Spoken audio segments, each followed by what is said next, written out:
and welcome to another edition of the Living Large Theater Podcast. I am Billy Santiago, along with my friend of 36 years, Gary Rodriguez, super producer Noe Ayala. You can reach us at livinglargetheater@gmail.com. We're available on Spotify, iTunes, Google Play, Amazon Prime, and the iHeart Podcast Network.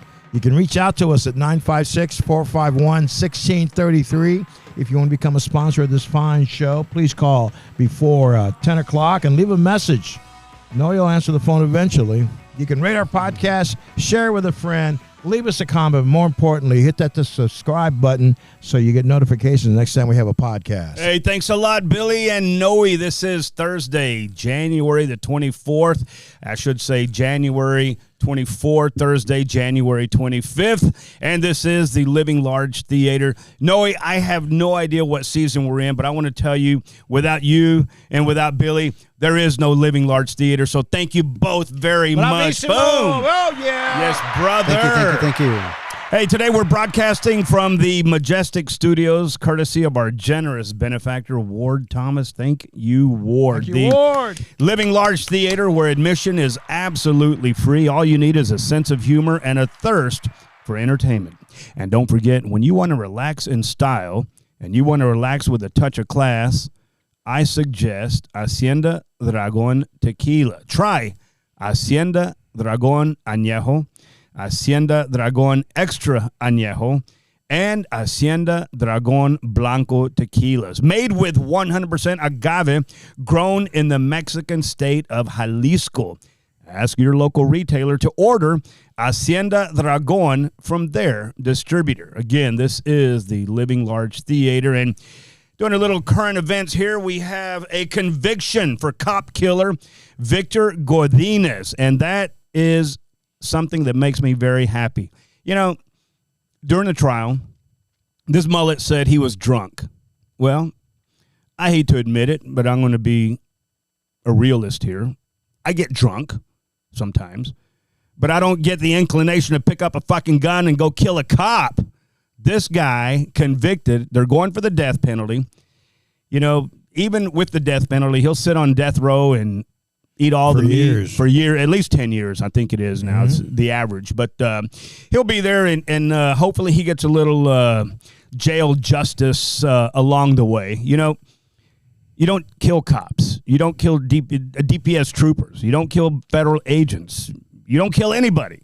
But to get drunk, crash your truck, go on the lam, and then kill a DPS trooper, to me, Victor Godinez, you're going to rot there, buddy, and people are going to like it, and they're going to like you a lot.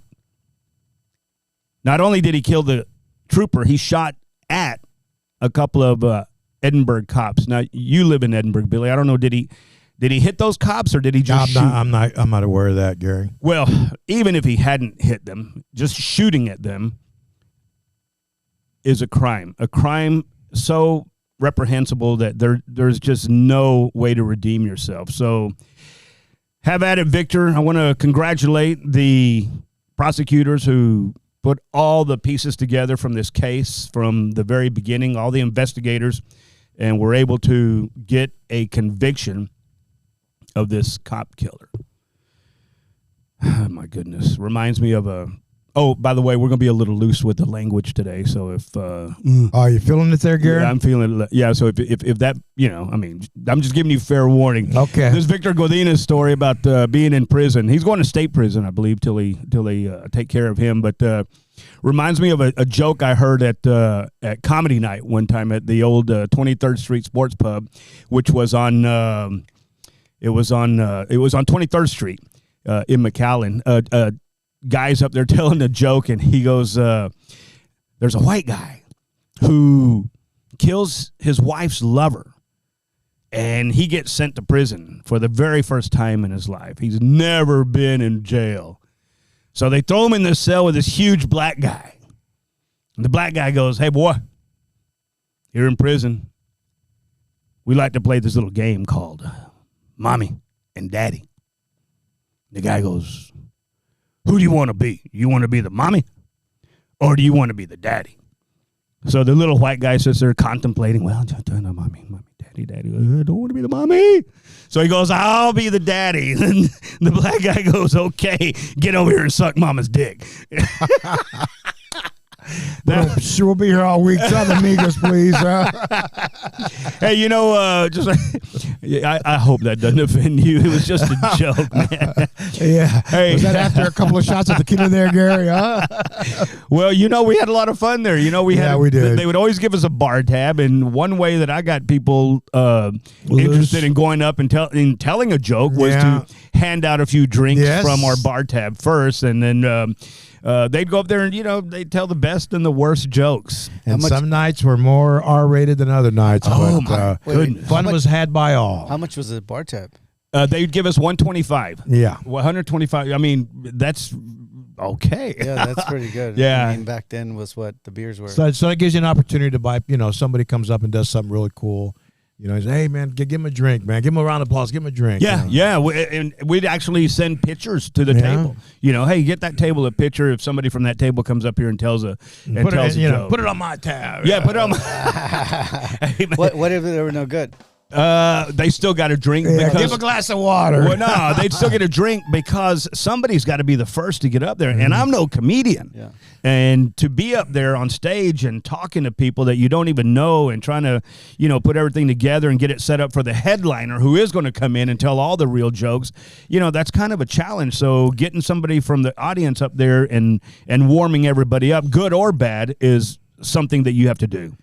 Remember the Comedy Tonight Club over there in the over there by the mall?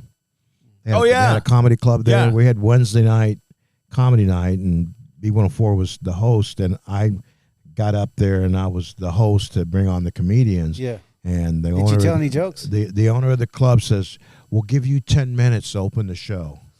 So every week I had to come up with 10 minutes of whatever I came up with. Material. And I'm telling you, man, that is the longest 10 minutes I ever did some nights. Hey, you just stood there, you're like... Well, if you get engaged the crowd and get them going, then you're doing good. But some nights, man, it's like pulling teeth, man. Nobody's laughing at your corny jokes. Yeah, it's bad. It can be bad when you're dying up there. Yeah, crickets. Crickets was my specialty. Hey, man, let me tell you something.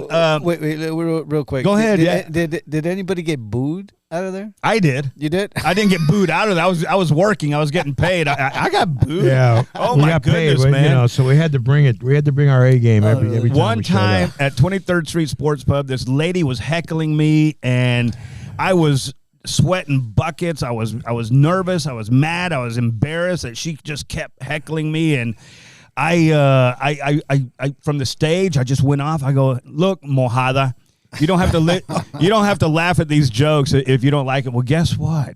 That was on whatever day. I think it was Tuesday night, right? The next morning, I go in there, and she's already called the general manager, bitching that I had called her a mojada. And so I get called into his office. I believe it was Roger K. at the time.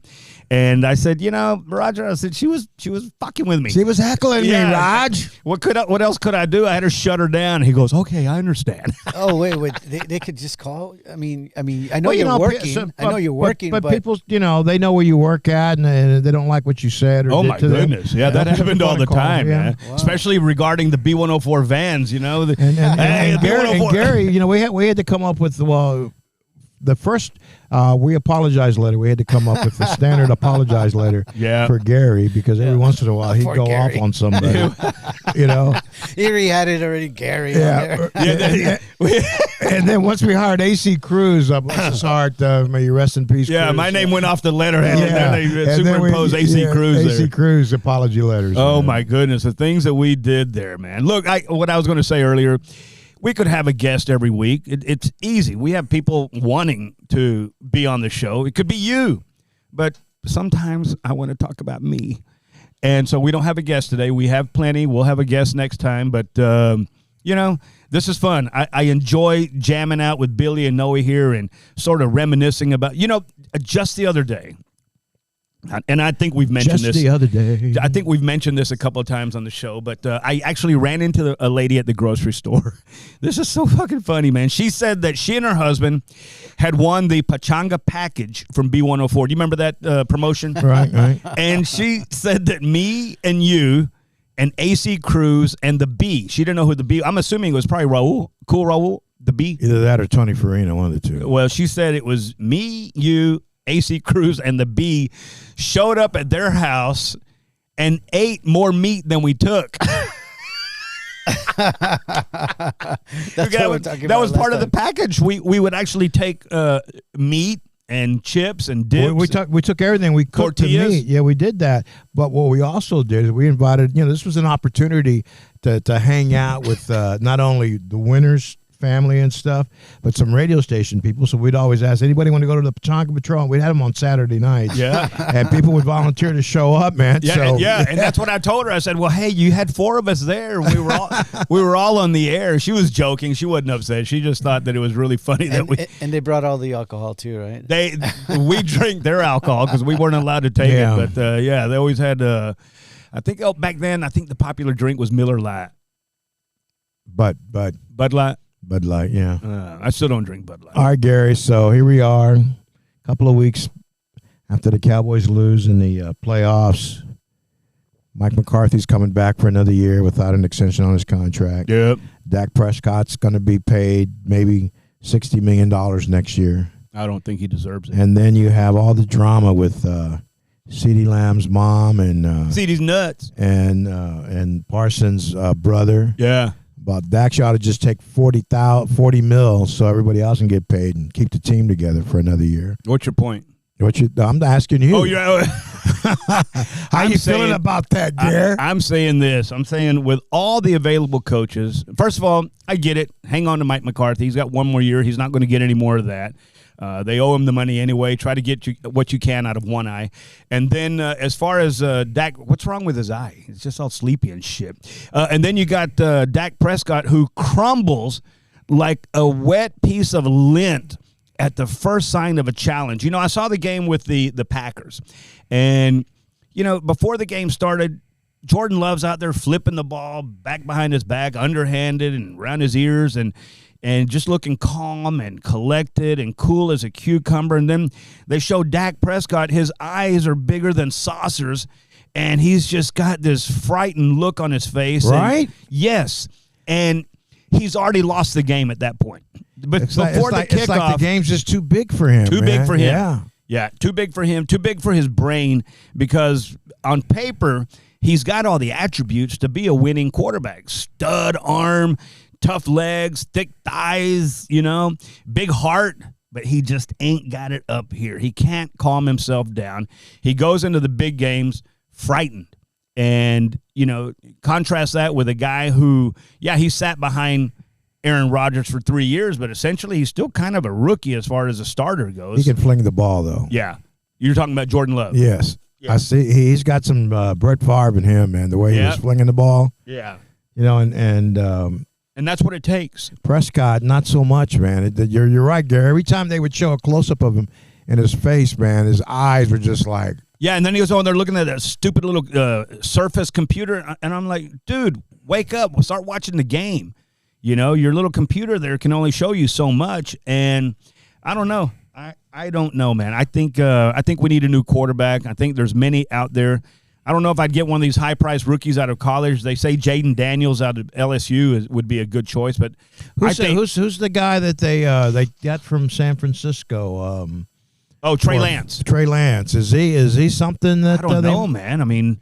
Brock Purdy passed him up. They traded for him. Yeah, Brock Purdy passed him up. Dak somehow beat him out. Who knows? I hadn't thought of that, Bill. I think that Trey Lance could probably end up being the Cowboy quarterback at some point in the very near future. Houston Texans, Gary. I was impressed, even though they lost. Man. You cannot argue with the talent that guy, C.J. Stroud, brings to the organization. And then DeMeco Ryans. I remember when DeMeco Ryans played for the Texans. Yeah, he was a linebacker. He was a good linebacker, and he would hit you and send you into next week, and sometimes he would send you into another zip code. You know what I don't like from Houston? What's that? Their fans. What do you mean? No. Wait. A lot of Cowboys were like, hey, it's a Texas team. Let's go. Let's root for them. Yeah. But then they started bringing up this bandwagon form and started talking trash and stuff. Are you a Texan fan? Is that he what you is. say? Yeah. I'm not. I would never be a Texan fan. Horrible. Ever. You guys talk so much trash that you haven't even won a Super Bowl in 60 Ever. some years. Hey, wait. Time out. They've never been to a Super there you Bowl. go. Let's clarify. You got to get there to win let's one. clarify There this you now. go. No, Okay. 60 years that Wait. 60 some years. No, that was the Houston Oilers. Okay. Same town? I was a Houston Oiler fan. Same town. Until they moved to Same Tennessee. town. I even town. followed them when they city. were in Tennessee Yeah. because Steve McNair was playing for them. Same city. Once Hey, Steve McNair Aaron retired, McNair was Yeah, a beast, man. retired, I love that guy. I changed my allegiance to being a Cowboy fan.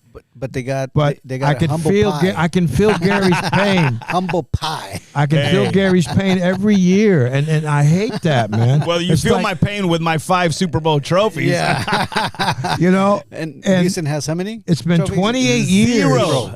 Zero. You guys need to. You guys I'm need going to to tell you something, man. And there's a reason why I'm anti-Houston, anti-San Antonio, anti-Austin, even anti-Fort Worth.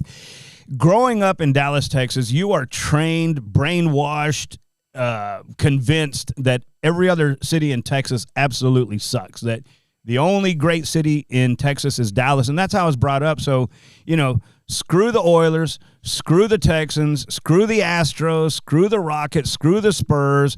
I'm Dallas Cowboys, Texas Rangers, and Dallas Mavericks. And I'm not even a hockey fan, but if I was, I'd go for the Dallas Stars. Okay, here we I go. go any Texas team, man, but the Texans just talked too much trash this past time. They got a piece of humble pie. Humble pie. They got the whole damn pie, man. We'll see about next year, okay, buddy? Humble pie. I got you a humble pie. Okay, so we got the conference championship games this weekend, Gary. Yep. You got the 49ers and the Lions. Who you got? Lions. Yeah, I'm taking Lions. Even though I like Brock Purdy, and I bought PurdyNiners.com. I own that website. Really? Yes, PurdyNiners.com. But I like that Dan Campbell because he used to play for the Cowboys. Yep. I've always been a huge fan of Jared Goff. I don't know why. I saw so much in him. I think it's a redemption game for him, man. Yeah, I think so, If he too. can take Detroit to the Super Bowl and win it, That'd be nice. he can look back at the L.A. Rams and go, "Hey, Rams, Yeah. put this in Yeah, there." CD's nuts. Yeah. He could retire and matriculate his way up to the broadcast booth. At that point, when you win the Super Bowl, you're entitled to just say, you know what, fuck off, and ride your horse into the sunset. And I hope he wins. I really do. Okay, now you got Kansas City playing in Baltimore. Yeah. Is it the Ravens' year again? I'm going Kansas City. I'm going Baltimore. You're going Baltimore? Yeah, I'm going Baltimore, too. All right, I'm going Kansas City. I'm tired of seeing that Kelsey and what's her name? Kelsey and Taylor Swift? Yeah. I'm tired of watching his brother was there. Kelsey's brother was there. He's told the show last weekend, man. No, man. He had no Hey, shirt man. on in the cold weather, man. One of those linebackers for the Chiefs said that the Buffalo Bills have no class, and they said, why? He goes, because after the game, after we beat them, they turned off the hot water in the shower. But could you imagine how cold it was at that Kansas City Dolphins game? Oh, yeah. Oh, my God. The Dolphins couldn't keep up with that just because of the temperature. They're not used to Tua's that. from Hawaii, man. Yeah. He ain't used to that stuff, man. I was actually rooting for the Bills, man. I wish they win, man. Yeah, I can't. I'm a Patrick Mahomes fan, and Chiefs. You know, the Chiefs at one time were in Dallas. That's how they started as the Dallas Texans. Okay. And then they moved to Kansas City, and then the Cowboys Clint Murkison got the Dallas Cowboys franchise. And I don't know how he did it, but my good dad, may he rest in peace, he used to get tickets to the Cotton Bowl. He was a aeronautical engineer up there in Dallas, and somehow he got tickets for every game for me and him and my brother, my older brother, and we'd go to the games. And I saw Don Meredith on the sidelines. Really? Saw Peter Gent taking a nap on the sidelines during a game. How much was the beer back then, Gary? You remember? I was probably 7 years old. I don't know. I didn't drink then. I mean, I don't know. I have no idea. Probably $1. Dad didn't send you to the concession. Hey, man, go give me a beer. No, he saved that for the house. Now though, you go watch a game at AT&T. Beer will run you $9.50 for a 12-ounce glass. Yeah, but I know why they do that. They don't want you getting drunk on cheap beer, so they figure $9.50, $10. Even some beers at some stadiums are like $16. Yeah, it's a big beer, but they don't want at the end of the night you going home and crashing and hurting yourself or hurting somebody else. They want to sort of economically change your mind about that possibility. So. It's all good, man. Let's go, man. We hope we have a good Super Bowl, and whoever goes in there and wins. I got the Ravens. You're taking the Ravens all the way. All the way. I'm taking Lions all the way. Noe? Lions. All the way. All right. There you have it. We can talk about it next time and see which one of us was absolutely right. You know what? I liked both of those teams, the Ravens and Lions. The other teams, I just like John Harbaugh, man. He's a great Oh coach, yeah, man. he's a damn good guy. After the game, he led the post game press conference with a prayer. Yeah, as well he should. And, It was awesome. I'll tell you what, man. That is something else. This is the Living Large Theater podcast, available on all major podcast platforms. Gary Rodriguez, Billy Santiago, and super producer Noe Ayala. Hey, going back to the things that we used to do, Billy, in radio there at B104. Every time I'm on Freddie Gonzalez in Edinburgh, I see that statue that essentially we built, and it was so long ago, I don't expect anybody to, say, hey, thank you for the statue. But that wasn't an easy thing. What happened was we started talking with Dolia Gonzalez. First of all, Freddie Gonzalez is a Medal of Honor winner from the government for his service in the Marines, where he was a bona fide hero. Nowadays, you just serve and they call you a hero. You're no hero. I served in the Army. I'm no hero. People that are heroes are the ones that do heroic things. We thank you for your service, though, Gary. That's fine. Thank you for your support. But Freddie Gonzalez, Audie Murphy, those guys are heroes. Audie Murphy took out a whole German platoon all by himself. Freddie Gonzalez saved a bunch of his own guys by going up into a watchtower and, mowing down the enemy. Well, he eventually got taken out by an RPG. But we were talking to his mom, Dolia Gonzalez, and Such a sweet lady. Yeah, she used to work there at the Echo Hotel. Mm-hmm. We came up with the idea that, nothing's really been done by the city of Edinburgh other than name a street after him. But we wanted to do something. We wanted to do a statue, a full-body statue of Freddie Gonzalez. And so we tracked down a guy named Patrick Pierce who worked for Austin Sculptures in the south side of Farr.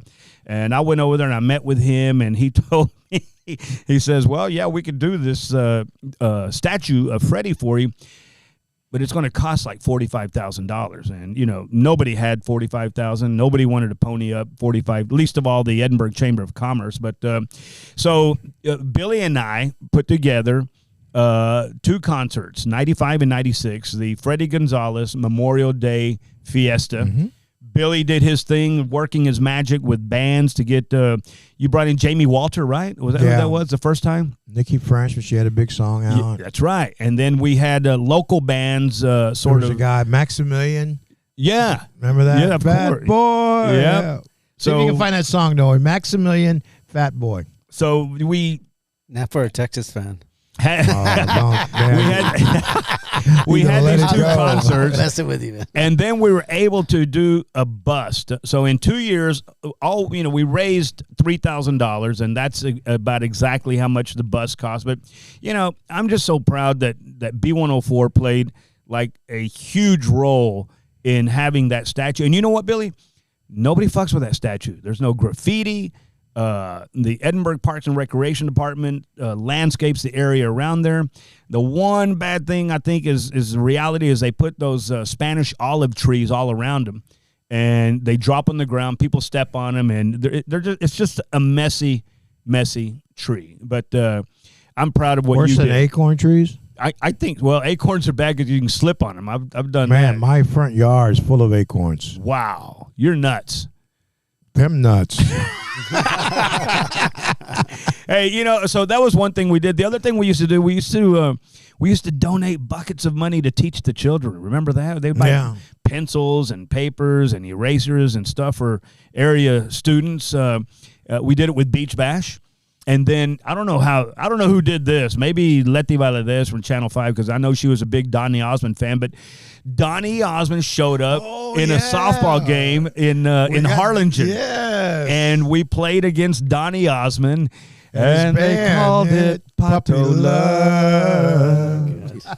That was crazy, man. So, yeah, we, those are the things we did. And I'm not sure if radio today is as effective in community outreach as we were back then. Well, the problem is, Gary, there's nobody in the building anymore, man. Yeah, and I don't know if we were following a template or if we were just extra creative or a combination of both, because... Well, it was about giving back to the community. That's what you get in the business for, to be part of the community, giving back to the community. I think we did that without even thinking about it. We just always came up with stuff to do to give back to the community. One of the big things we did on air is we allowed nonprofits to come and be on the radio and talk about their nonprofit event coming up, free of charge. Yeah, free of charge. Free of charge. And it was good. It was good for us because we met new people, and it was good for them because the community would get involved and support their cause. Because we got free tacos. Yes, brother.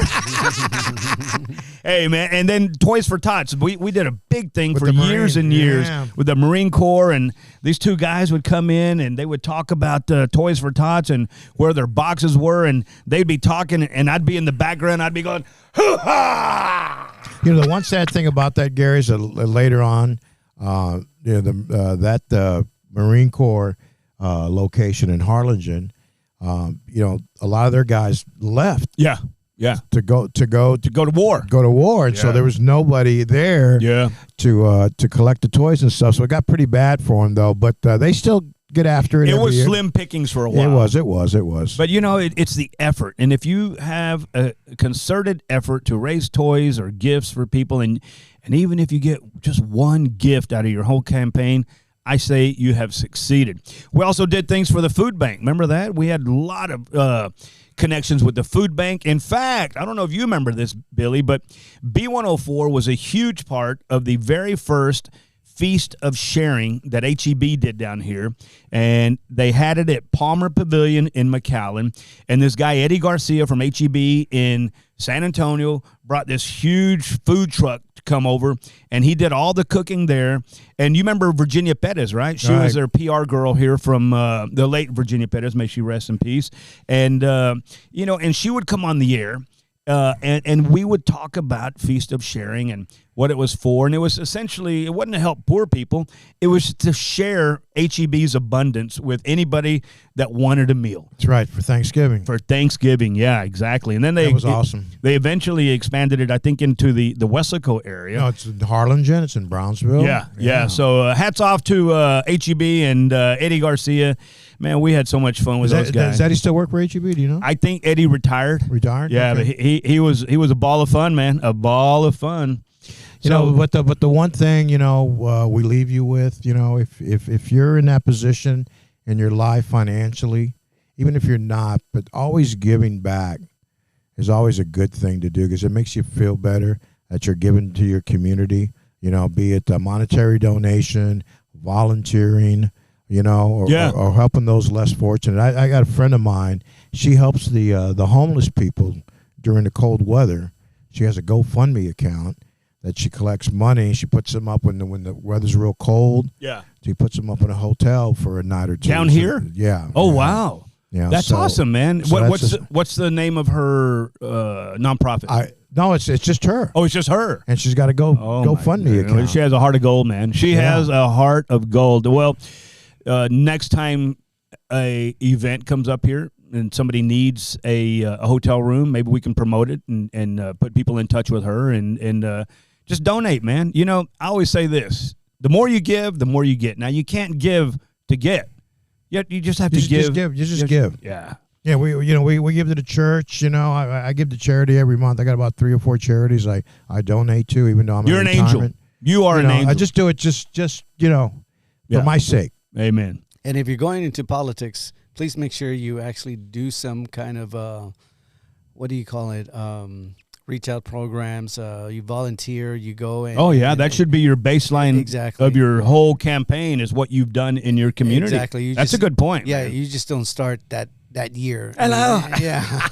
Hello. Hey, when you want to relax in style and you want to relax with a touch of class, I suggest Hacienda Dragon Tequila. Try Hacienda Dragon Añejo, Hacienda Dragon Extra Añejo, and Hacienda Dragon Blanco, made with 100% agave, grown in the Mexican state of Jalisco. Ask your local retailer to order Hacienda Dragon from their distributor. It's a Living Large Cedar podcast. You can find us at livinglargecedar@gmail.com if you want to communicate with us. We're available on Spotify, iTunes, Google Play, Amazon Prime, and the iHeart Podcast Network. If you want to become a sponsor of this fine show, reach out to our super producer, Noe Ayala, at 956-451-1633, please, before 10 p.m. And also, you can rate this podcast, share it with a friend, leave us a comment, and make sure you hit that subscribe button so you get a notification next time we have another podcast. Billy, why did we name the podcast The Living Large Theater? Because we're living large, and we want you to be living large. Until the next week, till the next time, take care.